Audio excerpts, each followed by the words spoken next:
Hello, good morning, friends. Welcome back to my another video. Today I will discuss about perfection.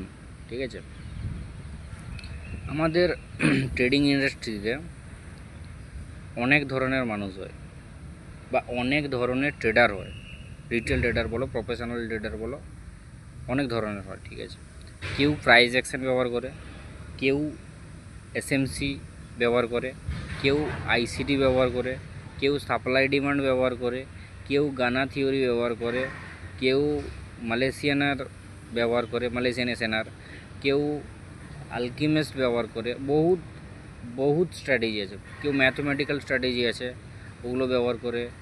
কেউ আবার supply demand measure করে ওটাকে double triple করে বহুত কিছু স্ট্র্যাটেজি আমি জানি না তো ব্যবহার করে। বাট সবার মাইন্ডে একটা জিনিস চলতে থাকে, যেটা আমি ডিকোড করছি, যে আমি যখন ট্রেডিং করছি মাইন্ডে এটা আসছে, আমি কি পারফেক্ট ট্রেডিংয়ের জন্য? আর সেইখানে আমাদের ডাউট জন্ম হচ্ছে যে I am not the perfect right now.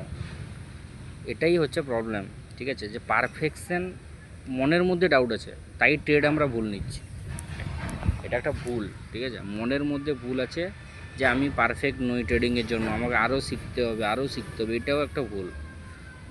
তুমি যতটুকু জানো, যদি তুমি একটু অ্যাডভান্স শিখে থাকো, তুমি যতটুকু জানো সেটাও অনেকেই জানে না, কারণ মানুষ শিখতে যায় না।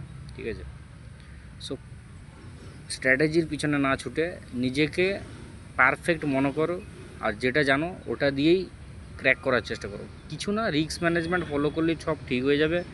রিস্ক ম্যানেজমেন্ট ফলো করো আর এটাকে কন্টিনিউ রাখো, এটাই ডিসিপ্লিন।